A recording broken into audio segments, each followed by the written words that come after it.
അമ്മയെ അറിയാം എന്നേശുവോടൊപ്പം, യേശുവെ അറിയാം എന്നമ്മയോടൊപ്പം. അമ്മയെ അറിയാം എന്നേശുവോടൊപ്പം, യേശുവെ അറിയാം എന്നമ്മയോടൊപ്പം. അമ്മേ, എന്നെ നിൻ മകനോടു ചേർക്കണേ, എന്നും നിന്നോമൽ പ്രിയനായി മാറ്റണേ. ഇനി എന്നും എന്നുള്ളിൽ പുതു സ്നേഹമാകണേ, ഇനി എന്നും എന്നുള്ളിൽ പുതു സ്നേഹമാകണേ. അമ്മേ മരിയേ, എൻ കണ്ണിനൊളിയേ, എന്നുള്ളിൽ തണുവേ, എൻ പുണ്യം നീയേ. അമ്മേ മരിയേ, എൻ കണ്ണിനൊളിയേ, എന്നുള്ളിൽ തണുവേ, എൻ പുണ്യം നീയേ. 1 തെസലോനിക്ക 5-ാം അധ്യായം 16-ാം വാക്യം ഇന്ന് നമ്മൾ ലേഖനത്തിലൂടെ വായിച്ചു പോയ കാര്യമാണ്. അതിലൊരു കാര്യം മാത്രം ഞാൻ ഇങ്ങനെ എടുത്ത് നിങ്ങളോട് പങ്കുവെക്കുകയാണ്. നിങ്ങൾ എപ്പോഴും സന്തോഷിക്കുവിൻ, എപ്പോഴും സന്തോഷത്തോടെ ഇരിക്കുവിൻ, ഇടപെടാതെ പ്രാർത്ഥിക്കുവിൻ. ഹല്ലേലൂയ. എപ്പോഴും സന്തോഷത്തോടെ ഇരിക്കാൻ പറ്റുമോ നമുക്ക്? എന്തോ ഇരിക്കാറുണ്ട് എന്നല്ല ഞാൻ ചോദിച്ചത്, യെസ് ഓർ നോ. എപ്പോഴും സന്തോഷത്തോടെ, ഇത് പൗലോസ്ലീഹ പറയുക, നിങ്ങൾ എപ്പോഴും സന്തോഷത്തോടെ ഇരിക്കുവിൻ. പറ്റുമോ? ഇല്ല. ഉണ്ടോ? ഉത്തരം കിട്ടി. ഒന്ന് ചിന്തിക്കുക പോലും ചെയ്യാതെ ചാടി ഉത്തരം പറഞ്ഞു ഇല്ല എന്ന്. സാറേ, എപ്പോഴും സന്തോഷിക്കാൻ പറ്റുമോ മനുഷ്യൻ? നമുക്ക് പറ്റുമോ? ഇല്ല. പ്രിയമുള്ളവർ, ഇവിടെ പൗലോസ്ലീഹ പറയുക, നിങ്ങൾ എപ്പോഴും സന്തോഷിക്കുവിൻ. പൗലോസ്ലീഹയ്ക്ക് അത് പറയാം. സാധാരണ ഈ പ്രതികൂലതയുടെ നടുച്ചുഴിയിൽ നട്ടം തിരിയുന്ന ഈ മാനുഷ്യ മക്കൾക്ക് എവിടെ സന്തോഷിക്കാൻ? എന്നാൽ പരിശുദ്ധാത്മ നിറവോടെ ഇതാ പൗലോസ്ലീഹ പറയുക, നിങ്ങൾ എപ്പോഴും സന്തോഷത്തോടെ ഇരിക്കുവിൻ. എല്ലായ്പ്പോഴും, എപ്പോഴും. നമ്മളിപ്പോഴും മാനുഷികമായി ചിന്തിക്കുമ്പോൾ അത് അസാധ്യം തന്നെ. എന്നാൽ പ്രിയമുള്ളവരെ, എപ്പോഴും സന്തോഷിക്കുവിൻ എന്ന് പൗലോസ്ലീഹ പരിശുദ്ധാത്മാവ് നിറഞ്ഞ് നമ്മൾ ഉദ്ബോധിപ്പിച്ചെങ്കിൽ തീർച്ചയായും നമുക്ക് സന്തോഷത്തോടെ ഇരിക്കാൻ സാധ്യമാണ്. വലതുകരമർത്തി ഹല്ലേലൂയ, ഹല്ലേലൂയ. അപ്പൊ നിസ്സാര കാര്യമല്ലല്ലോ എപ്പോഴും സന്തോഷത്തോടെ ഇരിക്കാനോ. അതെന്ത് കാര്യമായിരിക്കും? പ്രിയമുള്ളവരെ, സാധ്യമാണ് എന്ന് പരിശുദ്ധാത്മാവ് പഠിപ്പിക്കുകയാണ്. ലൂക്കായുടെ സുവിശേഷം 1-ാം അധ്യായത്തിൽ 2 സ്ത്രീരത്നങ്ങളെ പരിചയപ്പെടുത്തുന്നുണ്ട്. ഒരു സ്ത്രീയുടെ പേര് മറിയം എന്നാണ്, മറ്റേ സ്ത്രീയുടെ പേര് എലിസബത്ത് എന്നാണ്. സഹോദരങ്ങളെ, ഈ എലിസബത്തിന്റെ ജീവിതം ഒന്ന് ധ്യാനിക്കുമ്പോൾ നമുക്കറിയാം, മുടിയൊക്കെ ഇങ്ങനെ നരച്ച് വെള്ളിക്കമ്പി പോലെയായി, ശരീരമൊക്കെ ചുക്കിച്ചുളിഞ്ഞ ഒരവസ്ഥയിലായി, ഒരു വല്ലാത്ത അന്തർമുഖതയും അപകർഷതയും ഒക്കെ നെള്ളിക്കുന്ന ഒരു വയ്യാത്ത രൂപമാണ്. പക്ഷേ ആ രൂപത്തിനൊരു ഒരു ഒരു പ്രത്യേകത കൂടിയുണ്ട്. എന്തായിരുന്നു പ്രത്യേകത? ഒരു 6 മാസത്തിൻ്റെ ഗർഭധാരണത്തിൻ്റെ ഒരു ലക്ഷണമുണ്ട് ആ ശരീരത്ത്. മാനുഷികമായി ചിന്തിക്കുമ്പോൾ നമുക്കൊരു വികലത തോന്നും. കാരണം തീരെ പ്രായമുള്ള ഒരു വ്യക്തി, വളരെ പ്രായമുള്ള ഒരു വ്യക്തി, വളരെ പ്രായമുള്ള വ്യക്തി, ഈ വ്യക്തി ഗർഭവതിയാണ്, 6 മാസം. ഒരുപാട് സംഘർഷഭരിതമാണ് ആ മനസ്സ്, ഉറപ്പാത്. കാരണം എന്നറിയാമോ? ഭർത്താവ് ഒരാൾ മിണ്ടാതിരിക്കുന്നു. ഗർഭം വരുന്ന കുഴപ്പമില്ലായിരുന്നു, പക്ഷേ അതിൻ്റെ ഒരു സമയത്തൊക്കെയാണ് കുഴപ്പമില്ല. ഇത് ഒന്നുമല്ലാത്തൊരു സമയത്ത് പിന്നെ ദൈവത്തിൻ്റെ അനുഗ്രഹമല്ലേ അതിനെ ഉൾക്കൊണ്ട് അങ്ങനെ ആയിരിക്കുമ്പോൾ, പ്രിയമുള്ളവർ, ഈ അമ്മയുടെ മനോഭാവം ആ കുഞ്ഞും സ്വീകരിക്കുന്നുണ്ട്. അവനും ഇതാ വാടി തളർന്ന് അങ്ങനെ ഈ അമ്മയുടെ മനോഭാവം പോലെ തന്നെ ഗർഭപാത്രത്തിൽ ഇങ്ങനെ ചുളുങ്ങി കൂടി കിടക്കുകയാണ്. അതാരാ ആ വ്യക്തി? യോഹന്നാൻ. ചുളുങ്ങി കിടക്കുക. അപ്പോഴാണ് ഇളയമ്മയായ എലിസബത്തിനെ സന്ദർശിക്കുവാനും പരിചരിക്കുവാനും ഒരു വ്യക്തി കടന്നു വരുന്നു. ആര്? പരിശുദ്ധ അമ്മ. അമ്മ കടന്നു വരുന്ന എലിസബത്തിനെ അഭിവാദ്യം ചെയ്യുകയാണ്. പ്രിയമുള്ളവരെ, ആ സംഭവം, ആ സമയം ഒന്ന് ധ്യാനിച്ചു നോക്കിക്കേ. ഇങ്ങനെ ക്ഷീണതയായി, ശാരീരിക ക്ഷീണമൊക്കെ ഉണ്ട്, ആ ഗർഭസ്ഥമായ അവസ്ഥയുടെ ക്ഷീണമൊക്കെ ഉണ്ട്. അങ്ങനെ ഇരിക്കവെയാണ് പരിശുദ്ധാത്മ പരിപൂരിതയായ വചനം ഉദരത്തിൽ മാംസമായി അവതരിച്ചിട്ടുള്ള ആ അനുഭവവുമായി മറിയം കടന്നു വരികയാണ്. അഭിവാദ്യം ചെയ്ത ആ നിമിഷം തന്നെ ഇതാ ഒരു വലിയ ചലനം അവിടെ ഉണ്ടാകുന്നു. എലിസബത്ത് അത് പ്രകീർത്തിക്കുകയാ. ഓ, നിന്റെ അഭിവാദന സ്വരം എൻ്റെ ചെവികളിൽ പതിച്ചപ്പോൾ ശിശു എൻ്റെ ഉദരത്തിൽ കുതിച്ചു ചാടി. ഒരു കാര്യം നിങ്ങൾ പറഞ്ഞില്ല, സന്തോഷത്താൽ അഥവാ ആനന്ദത്താൽ. കണ്ടോ, അത് വളരെ അടിവരയിടണം പ്രിയമുള്ളവരെ. സന്തോഷത്താൽ ആനന്ദത്താൽ കുതിച്ചു ചാടുന്നു. എലിസബത്ത് പറയുക, ഓ മറിയമേ, നിന്റെ അഭിവാദന സ്വരം കേട്ടതേ ഉള്ളല്ലോടി. ആ സമയത്ത് ഇതാ ഇതാ ഇതാ ഇതാ എൻ്റെ ഉദരത്തിൽ കിടന്ന ശിശു പോലും ആനന്ദം കൊണ്ട് സന്തോഷം കൊണ്ട് കുതിച്ചു ചാടുന്നു. അത് ശരിയുമായിരുന്നു പ്രിയമുള്ളവരെ. അതുവരെ ഇങ്ങനെ ചുളുങ്ങിക്കൂടി ഇങ്ങനെ ഒരു വിഷാദമുഖമായ അവസ്ഥയിൽ കിടന്ന കുഞ്ഞ് ഇതാ ഈ പരിശുദ്ധാത്മ ജ്വലനത്തിന്റെ ചലനം അവനിൽ ഇതാ പ്രസ്പഷ്ടമായി മാറുകയാ. അവൻ ഉടനെ തന്നെ എഴുന്നേൽക്കുന്നു, ഒന്ന് കൊടയുന്നു. അത് അമ്മയ്ക്ക് അനുഭവമായി. അവൻ പിടയ്ക്കുന്നുണ്ട്. ആ പിടയ്ക്കൽ നമുക്കറിയാം, അമ്മമാർക്കറിയാം അവൻ എങ്ങനെയൊക്കെയാ ചെയ്യുന്നതെന്ന്. പ്രിയമുള്ളവരെ, ഒരു ആനന്ദത്തിന്റെ ചവിട്ട് ഈ അമ്മ അനുഭവിക്കുക. ഹല്ലേലൂയ. എലിസബത്ത് പറയുന്നു, നിന്റെ അഭിവാദന സ്വരം ശ്രവിച്ചതേയുള്ളൂ, എൻ്റെ ഉദരത്തിൽ ശിശു സന്തോഷത്താൽ കുതിച്ചു ചാടിയെങ്കിൽ. പ്രിയമുള്ള എൻ്റെ സ്നേഹഹൃദയങ്ങളെ, എൻ്റെ ആദരണീയരായവരെ, തിരിച്ചറിയുക, പരിശുദ്ധ അമ്മ എൻ്റെയും നിൻ്റെയും അടുത്തുണ്ടോ? അമ്മയോടുകൂടിയാണോ ഞാനും നിങ്ങളും? എങ്കിൽ ഉറപ്പാണ് എപ്പോഴും സന്തോഷം തന്നെയായിരിക്കും. എന്ന് പറഞ്ഞാൽ ഏത് പ്രതികൂലതയും, ഏതു സഹനങ്ങളും, ഏതു നൊമ്പരവും, ഏത് സങ്കീർണമായ അവസ്ഥയും, ഏതില്ലായ്മയും, ഏതു വല്ലായ്മയും വന്നാലും ശരി, ഈ അമ്മയുടെ സാമീപ്യം ഒരു ആനന്ദമായിരിക്കും, സന്തോഷമായിരിക്കും. അതുകൊണ്ടാണ് ലുത്തിനിയായിൽ നമ്മൾ ഇങ്ങനെ ചൊല്ലുന്നത്, ഞങ്ങളുടെ സന്തോഷത്തിൻ്റെ കാരണമേ. ചൊല്ലാറില്ലേ? ഞങ്ങളുടെ സന്തോഷത്തിൻ്റെ കാരണമേ. പ്രിയ സഹോദരങ്ങളെ, സന്തോഷവാരാ ഈശോയാ. സകല ജനങ്ങൾക്കും വേണ്ടിയുള്ള വലിയ സന്തോഷം ഈശോയാ. ആ ഈശോയെ ലഭ്യമാകാൻ കാരണമായവൾ മറിയമാകയാൽ മറിയത്തെ സന്തോഷത്തിൻ്റെ കാരണമേ എന്ന് വിളിക്കുന്നു. സഹോദരങ്ങളെ, അതുകൊണ്ട് ഉറപ്പാണ്, അമ്മ പരിശുദ്ധ മറിയം നമ്മുടെ ജീവിതത്തിൽ ഉണ്ടെങ്കിൽ അതൊരു സ്വർഗോന്മുഖമായ ആനന്ദമാണ്. രോഗമിയന്നവനാരോഗ്യം പകരും കരുണാസാഗരമേ, പാപിക്കവനിയിലാശ്രയമേ, പ്രാർത്ഥിക്കണമേ ഞങ്ങൾക്കായി. ഇന്ന് ബഹുമാനപ്പെട്ട വികാരിയച്ഛൻ ഇന്ന് പ്രസംഗം പറഞ്ഞില്ലേ, ലോകത്തിൻ്റെതായ ഒന്നും ഏശാതെ വളർന്നവരായിരുന്നു വിശുദ്ധര്. ലോകവും അതിനുടെ ആശകളും ധീരതയാർന്നു വെടിഞ്ഞവളെ. ഹല്ലേലൂയ. സഹോദരങ്ങളെ, പരിശുദ്ധ മറിയത്തോട് ചേർന്ന് നിൽക്കുമ്പോൾ, മറിയത്തിൻ്റെ മക്കളായി കഴിയുമ്പോൾ നമ്മൾ ഒരു അഭൗമമായ അവർണ്ണനീയമായ തലങ്ങളിലേക്ക് ഉയരുകയായി. അത് മറിയത്തിൽ ചെന്ന് ചേരണം. അത് ദൈവഹിതമാണ്. രക്ഷകൻ മറിയം വഴി ഭൂമിയിലേക്ക് വന്നുവെങ്കിൽ മറിയം വഴി വേണം ആ രക്ഷ ഇനി പുലുകുവാൻ നമ്മൾ. അപ്പോൾ പിതാവായ ദൈവത്തിന് മുമ്പിൽ ഏകമധ്യസ്ഥന് യേശുവാണെങ്കിൽ രക്ഷകനായി യേശുവിൻ്റെ മുമ്പിൽ ഏകമധ്യസ്ഥ പരിശുദ്ധ മറിയമാണ്. വലതുകരമത്തി ഹല്ലേലൂയ. ഈ രക്ഷകനായി യേശുവിനെ എനിക്ക് സ്വായത്തമാക്കണമെങ്കിൽ അമ്മ കൂടിയേ തീരൂ.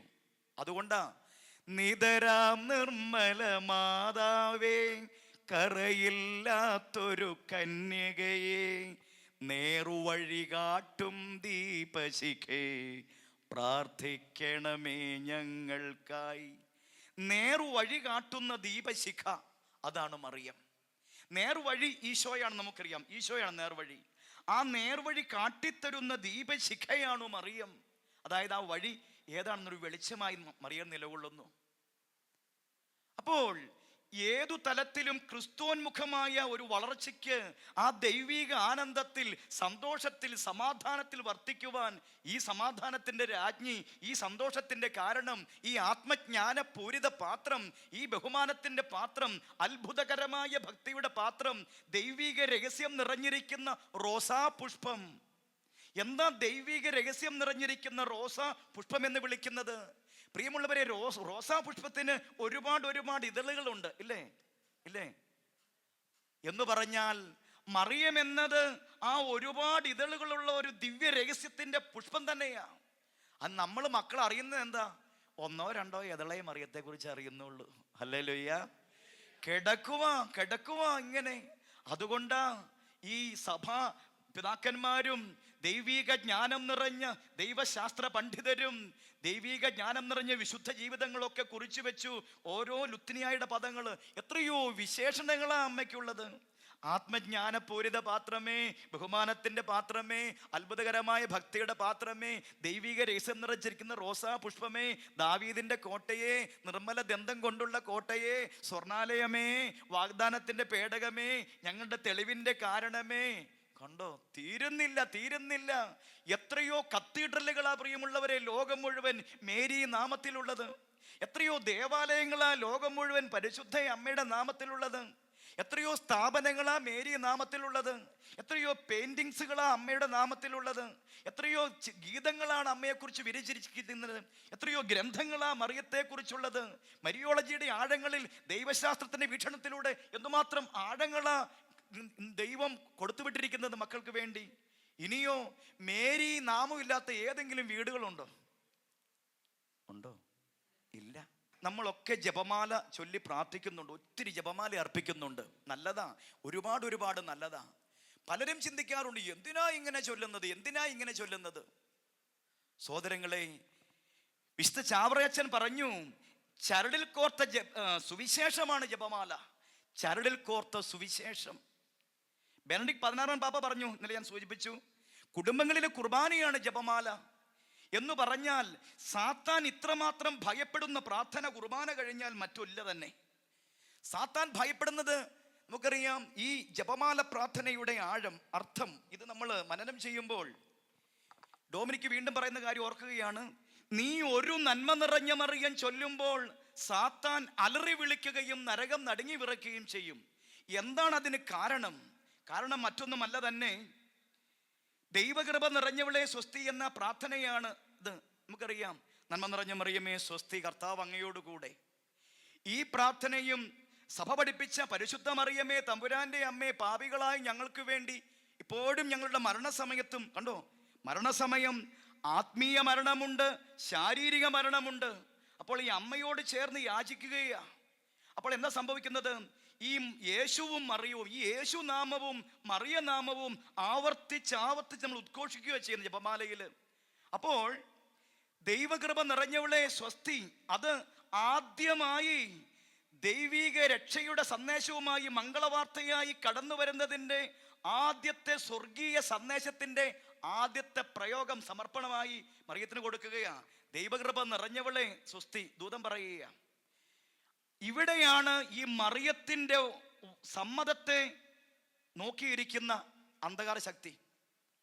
പ്രിയമുള്ളവരെ, ദൈവജനത്തെ മുഴുവൻ അടക്കി ഭരിക്കാമെന്ന് ഇവൻ കരുതിയിരിക്കവെയാണ് ഈ മറിയം ഈ ദൈവത്തിൻ്റെ ദൂത് കേട്ട് അവൾ പറയുന്നു, ഇതാ കർത്താവിൻ്റെ ദാസി. അതുകൊണ്ട് തന്നെ ആ ഒരൊറ്റ കാര്യത്തിലാണ് തിന്മയുടെ അന്ധകാര ശക്തിയുടെ സകല പദ്ധതികളും പാളിപ്പോവുക. അതുകൊണ്ട് അന്നും ഇന്നും എന്നും ഇതാ ജപമാല പ്രാർത്ഥന എവിടെ മുഴങ്ങുന്നു, അത് കുടുംബങ്ങളിലായാലും അത് കൂട്ടായ്മയിലായാലും അത് വ്യക്തി ജീവിതത്തിലായാലും, പ്രിയമുള്ളവരെ, ജപമാല പ്രാർത്ഥന എവിടെ ഉയരുന്നോ അവിടെ മുതൽ സാത്താന്റെ പദ്ധതികൾ, സാത്താന്റെ നമ്മളോടുള്ള പ്രയോഗങ്ങളെല്ലാം തകിടം മറിയുന്ന അനുഭവം ഉണ്ടാകും. അതുകൊണ്ട് തന്നെ ഈ ദൈവിക രഹസ്യങ്ങളെ, സുവിശേഷ രഹസ്യങ്ങളെ, യേശുവിൻ്റെ ജനനം, പരസ്യജീവിതം, പീഡാസഹനം, മരണം, സംസ്കാരം, ഉത്ഥാനം, രക്ഷയുടെ ഈ വഴിത്താരകൾ, ഇത് സാത്താൻ അസികമാണ്. അവൻ ചുട്ടുപൊള്ളുന്ന അവസ്ഥയിലായി മാറും. അതുകൊണ്ട് എൻ്റെ പ്രിയമുള്ളവരെ, ഇനിയുള്ള മുന്നേറ്റങ്ങളിൽ ജപമാല പ്രാർത്ഥന ഏറ്റവും അധികം നമ്മൾ തീഷ്ണതയോടെ അർപ്പിക്കുന്നവരാണെങ്കിലും ഒന്നുകൂടി ഉജ്ജ്വലിക്കണം. ഈ ദിവ്യരഹസ്യങ്ങൾ ഉദ്ഘോഷിച്ചുകൊണ്ട് അങ്ങയുടെ ഉദരത്തിൽ ഫലമായ ഈശോ അനുഗ്രഹിക്കപ്പെട്ടവനാകുന്നു. അത് ഓരോ മുദ്രാവാക്യം വിളിയുമാണ്. നമുക്കറിയാം, ഒരു പാമ്പിനെ നമ്മൾ കണ്ടു കഴിഞ്ഞാൽ അവിചാരിതമായി ഈ പാമ്പിനെ കണ്ടു കഴിയും. ഈ പാമ്പിന്റെ കയറ്റം എങ്ങനെയാണെന്നറിയാമോ? നമ്മൾ ഒരിക്കലും പ്രതീക്ഷിക്കാത്ത സ്ഥലത്ത് ഈ സംഭവം വന്ന് കിടക്കും, ഇല്ലേ? പാമ്പ് വരും, നമ്മൾ അറിയുപോലും ഇല്ല. എങ്ങനെയാ? അവൻ നുഴഞ്ഞു കയറും, ശബ്ദമില്ല, ഒച്ചപ്പാടില്ല. ഇനി കരികിലേക്കൂടെ ഇഴഞ്ഞാൽ പോലും അതിങ്ങനെ വളരെ ഇങ്ങനെ ഒഴുകുള്ളൂ. ഒഴുകി വന്ന് നമ്മളോർക്കും, ദേ പാമ്പ്, ജനലെ പാമ്പിരിക്കുന്നു. നമ്മൾ അറിയല. ഇതെങ്ങനെ കയറി നമ്മൾ അറിയല. ദേ ബെഡ് തലണയുടെ പാമ്പ് ഓടിവാ, നമ്മൾ അറിയല. ഇത് തിന്മയുടെ ഒരു കടന്നുവരവ് തന്നെ പ്രിയമുള്ളവർ. എങ്ങനെ? ഇതുപോലെയാണ് ദുഷ്ടാരൂപി നമ്മുടെ ജീവിതത്തിലും കടന്നു കയറി. നമ്മൾ അറിയല, നമ്മൾ പലപ്പോഴും അറിയല. വന്നു കഴിഞ്ഞ് അപകടപ്പെട്ട് കഴിയുമ്പോൾ നമ്മൾ അയ്യോ ഇതെങ്ങനെ, ദൈവമേ ഞാൻ ശ്രദ്ധിക്കേണ്ടതായിരുന്നു. എന്നിട്ടോ നമ്മൾ ഒരു മുട്ടൻ വടി കൊണ്ടുവരും, ആ പാമ്പിനെ ഒറ്റയടി, അത്രേ ഉള്ളൂ, ഒറ്റയടിയേ ഉള്ളൂ. ഇല്ല, ആ തലക്കിട്ട് ഒരടി കൊടുക്കും, പിന്നെയും പിന്നെ കൊടുക്കടി കൊടുക്കടി വിട്ടരുത് വിട്ടരുത് കൊടുക്കടി, പിന്നെയും കൊടുത്തോണ്ടിരിക്കും. അടിച്ച് അവൻ്റെ തല ചിതറിക്കും. ഇത് തന്നെയാ നമ്മൾ ഓരോ നന്മ നിറഞ്ഞു പറയും ചൊല്ലുമ്പോൾ കൊടുക്കുന്നത്, ഓരോ അടി തന്നെയാണ്. വലതുകരമൂർത്തി ഹല്ലേലൂയ, ഹല്ലേലൂയ. അതുകൊണ്ട് ഞാനും നിങ്ങളും ഭാരപ്പെടേണ്ട. നന്മ നിറഞ്ഞു പറയുമേ സ്വസ്തി കർത്താവ്. നമ്മളെന്താ ഒന്ന് ആലോചിച്ച് നോക്കിക്കേ. ഒരു രഹസ്യം, രണ്ട് രഹസ്യം, മൂന്നാം രഹസ്യം എത്തിക്കഴിയുമ്പോഴേക്കും തീർച്ചയായും നമ്മുടെ ബ്രേക്ക് പോകും. പിന്നെ നമ്മൾ നന്മ പറഞ്ഞു പറയുമേ സ്വസ്തി കർത്താവിൻ്റെ കൂടെ സ്ത്രീകളെങ്ങനെ ഫലമായി. ആരുടെയും കുഴപ്പമല്ല. എന്താണെന്നറിയാമോ? ഈ ജപമാല നീ ചൊല്ലരുത്, നിർബന്ധം അവന്. കാരണം നീയും സ്ത്രീയും തമ്മിലും നിന്റെ സന്തതിയും അവളുടെ സന്തതിയും തമ്മിലും ഞാൻ ശത്രുത ഉളവാക്കും. സഹോദരങ്ങളെ, ദൈവം സർപ്പത്തോട് പറഞ്ഞു, നീയും സ്ത്രീയും തമ്മിൽ ഞാൻ ശത്രുത ഉളവാക്കും. കാരണം ഈ സ്ത്രീ ആരാന്നറിയോ? നിന്റെ തല തകർക്കുവാൻ നിയോഗിക്കപ്പെട്ടവൾ. എങ്ങനെയാ ഈ സ്ത്രീ തല തകർക്കുന്നത്? യേശു എന്ന രക്ഷകനെ കൊണ്ട്. യേശു എന്ന രക്ഷകനെ കൊണ്ട് അവൻ്റെ തല തകർത്ത് കളയും പ്രിയമുള്ളവരെ. അപ്പോൾ അതാ ദൈവം കണ്ടത്. അന്ന് മുതൽ സാത്താൻ എന്ന പുരാതന സർപ്പം വെറുപ്പോടെ ഭയത്തോടെ മറിയത്തെ കാണുന്നു, മറിയത്തിൻ്റെ മക്കളെ കാണുന്നു. അതുകൊണ്ട് സഹോദരങ്ങളെ, തള്ളക്കോഴി കുഞ്ഞുങ്ങൾ എന്ന പോലെ ഈ അമ്മയുടെ തിരുച്ചിറകിന് കീഴിലേക്ക് കയറി നിന്ന് കഴിഞ്ഞാൽ നിങ്ങളും ഞാനും തിരിച്ചറിയണം. തള്ളക്കോഴി ഇങ്ങനെ നടക്കും കുഞ്ഞുങ്ങളെ കൊണ്ട്, B B B B B, കുഞ്ഞുങ്ങളും പുറകെ നടക്കുകയാണ് തള്ളക്കോഴിയുടെ കൂടെ. കൊത്തിപ്പിറക്കി ചീകിത്തിറക്കി ഇതെങ്ങനെ നടന്നു പോകും. ഈ സമയത്ത് ആ തള്ളക്കോഴി വളരെ വളരെ ശാന്തമായിട്ടാണ് പോകുന്നത്. നിങ്ങളൊന്ന് ചിന്തിച്ചു നോക്കിക്കേ. ഏതെങ്കിലും പരുന്തിൻ്റെയോ ഒരു കാക്കയുടെയോ ഒക്കെ ഒരു അപശബ്ദം കേട്ട് കഴിഞ്ഞാൽ പിന്നെ ഈ തള്ളക്കോഴി ഒന്ന് തല ഉയർത്തും. അപ്പോൾ ആ കൊത്തിച്ചികഞ്ഞ തള്ളക്കോഴിയുടെ ഭാവമല്ല ആ കോഴിക്ക്. പിന്നെയോ കണ്ണൊക്കെ വട്ടം ചുഴറ്റും. എന്നിട്ട് പപ്പയ്ക്കൊന്ന് വിടർത്തിയിട്ട് ഒരു ഉണർവ. എന്നിട്ട് ആ നോട്ടത്തിലും ആ നിൽപ്പിലും ഒരു വെല്ലുവിളിയുണ്ട്. ആരാടാ എൻ്റെ കുഞ്ഞുങ്ങളെ റാഞ്ചാൻ വരുന്നത്? ആരാ വാ എന്ന് പറയുന്ന ഒരു ധീരതയുണ്ട് പ്രിയമുള്ളവരെ. ആ സമയത്ത് ഓടി ആ ചിറകിൻ കീഴിൽ അഭയം തേടുന്ന കുഞ്ഞുങ്ങൾക്ക് രക്ഷയാ. അല്ലാത്തവൻ പരിധിക്ക് പുറത്താണ്. ഹല്ലേലൂയ. മറിയത്തിന്റെ ചിറകിൻ കീഴിൽ ഒതുങ്ങാത്ത കുഞ്ഞുങ്ങൾക്കൊരിക്കലും രക്ഷ സാധ്യമല്ല. അതുകൊണ്ടാണ് നമ്മൾ പറയുന്നത്, അമലോത്ഭവയാം മാതാവേ നിൻ പാവന പാദം ചേരുന്നു, കനകാലയമേ കന്യാമ്പേ പരലോകത്തിൻ വാതിൽ നീ. കണ്ടോ? പരലോകത്തിൻ വാതിൽ നീ. പരലോകം എന്ന് പറഞ്ഞാൽ യേശുവിൻ്റെ ഇരിപ്പിടം, ആ സ്വർഗം. പക്ഷേ അതിനൊരു വാതിലുണ്ട് പോലും. ഈ വാതിൽ അടഞ്ഞാ കിടക്കുന്നതെങ്കിൽ എനിക്കും നിനക്കും പറ്റിയല്ല കയറാന്. ഈ വാതിലാണോ മറിയം? മറിയത്തിലൂടെ മാത്രമേ സ്വർഗം പോകാൻ പറ്റൂ എന്ന് സഭ അഭിമാനത്തോടെ പരിശുദ്ധാത്മ നിവേശിതമായി സത്യസഭ, ഏകവും പരിശുദ്ധവും ശ്രൈകവും സാർവത്രികവുമായ സഭ പഠിപ്പിക്കുകയാണ്. വലതുകരമൂർത്തി ഹല്ലേലൂയ, ഹല്ലേലൂയ. സഹോദരങ്ങളെ, അതുകൊണ്ടാണ് ലുത്തിനിയായിൽ നമ്മൾ ചൊല്ലുന്നത് ആകാശമോക്ഷത്തിൻ്റെ വാതിലേ, ഇല്ലേ? ആകാശമോക്ഷത്തിൻ്റെ വാതിൽ. ഉഷകാല നക്ഷത്രമേ. എന്താ ഉഷകാല നക്ഷത്രം? ഇതാ ഇരുൾ നീങ്ങിക്കഴിഞ്ഞു, പ്രകാശം വന്നണഞ്ഞിരിക്കുന്നു. പ്രകാശത്തെ പരിചയപ്പെടുത്തുന്ന പ്രഭാത താരകം, അതാണ് മറിയം. പുലർകാലത്തിൻ താരകമേ, പ്രാർത്ഥിക്കണമേ ഞങ്ങൾക്കായി. സഹോദരങ്ങളെ, അപ്പോൾ ഈ നല്ല അമ്മയെ എത്ര വർണ്ണിച്ചാലും മതിയാകില്ല, എത്ര സ്തുതി പാടിയാലും മതിയാകില്ല. രണ്ടാം വത്തിക്കാൻ കൗൺസിൽ പറയുന്നുണ്ടല്ലോ, മറിയത്തെ അവഗണിക്കുന്നതോ അതിവർണ്ണന ചെയ്യുന്നതോ ഒരുപോലെ ശരിയല്ലാത്ത അവസ്ഥ തന്നെയാണ്. അപ്പോൾ മറിയത്തെ ഒരിക്കലും അവഗണിക്കരുത്. ഇനി അതിവർണ്ണന എന്ന് പറയുന്നത് എന്താണ്? അതായത് നമുക്ക് മനസ്സിലാക്കണം, മറിയം എന്ന സ്നേഹത്തെ ഞാൻ പുൽകുന്നത് യേശുവിനെ സ്വായത്തമാക്കാൻ വേണ്ടിയാ. അത് ഋജുവായ രേഖയിൽ, നേരായ വഴിത്താരയിൽ മറിയത്തെ യേശുവിനെ സ്വായത്തമാക്കാൻ വേണ്ടിയാ. അതുകൊണ്ട് വിശുദ്ധ ബർണാർഡ് പറഞ്ഞു, മറിയം നിന്റെ കരം പിടിച്ചാൽ ഒരിക്കലും നിനക്ക് ലക്ഷ്യസ്ഥാനം തെറ്റുകയില്ല. മറിയമാണ് നിന്നെ നയിക്കുന്നതെങ്കിൽ നിന്റെ ജീവിതത്തിൽ നീ പരാജയപ്പെടുകയില്ല. മറിയമാണ് നിന്റെ കരം പിടിക്കുന്നതെങ്കിൽ നീ വഴുതി വീഴുകയില്ല. മറിയമാണ് നിന്റെ കൂട്ടാളിയെങ്കിൽ നീ പാപത്തിൽ നിബദിക്കുകയില്ല. മറിയമാണ് നിന്റെ സ്നേഹിതയെങ്കിൽ നീ സ്വർഗീയ ആനന്ദം അനുഭവിക്കും. പരിശുദ്ധ മറിയമാണ് നിന്റെ വഴികാട്ടിയെങ്കിൽ സർവ്വ കൃപാദാന വരഫലങ്ങളാലും നീ നിറയപ്പെടും. വലതുകരമൂർത്തി ഹല്ലേലൂയ. അതുകൊണ്ട് അതൊരു ദിവ്യ രഹസ്യമായി അവശേഷിക്കുന്നു. മറിയത്തെ കൂടാതെ സ്വർഗം സാധ്യമല്ല. അപ്പോൾ ഹൈപ്രദൂളിയ വിശേഷ വണക്കം അമ്മയ്ക്ക് കൊടുക്കുന്നു സഭ. കാരണം ദൈവികതയിൽ, ദൈവിക രക്ഷാ വഴിത്താരകളിൽ മാനവരക്ഷയ്ക്ക് വേണ്ടി ഇത്രയും ഉത്സുകയായവൾ മറ്റാരുമില്ല, പരിശുദ്ധ മറിയം. അതുകൊണ്ടാ ഈ പരിശുദ്ധ ത്രിത്വം ഇത്രമാത്രം മറിയം മഹത്വപ്പെടാൻ. ഈ മറിയ നാമം എത്രയോ നമ്മൾ പറഞ്ഞിട്ടാണോ? ഇല്ല, അതിങ്ങനെ സഭാ പാരമ്പര്യങ്ങളിൽ നിന്ന് വന്നുകൊണ്ടിരിക്കുക. സ്കൂളുകൾക്ക് സെൻറ്റ് മേരീസ് സ്കൂൾ അല്ലേ, അല്ലെങ്കിൽ saint Mary's hospital, saint Mary's congregation, അല്ലെങ്കിൽ പിന്നെ എന്താ പള്ളികൾ, എല്ലാം എന്തൊരു ഉൾ രഹസ്യ പ്രിയമുള്ളവരെ. അതുകൊണ്ട് അമ്മ ഇങ്ങനെ വിരാജിക്കുന്നു. Hallelujah, hallelujah. അപ്പോൾ അമ്മ പഠിപ്പിക്കും. അമ്മയുടെ വിമല ഹൃദയമാണ് സകലവിധ സുഹൃത പുണ്യങ്ങളുടെയും വിളനിലം. അമ്മയുടെ വിമല ഹൃദയം, ആ വിമല ഹൃദയത്തിൽ സർവകൃപയും നിറഞ്ഞിരിക്കുന്നു.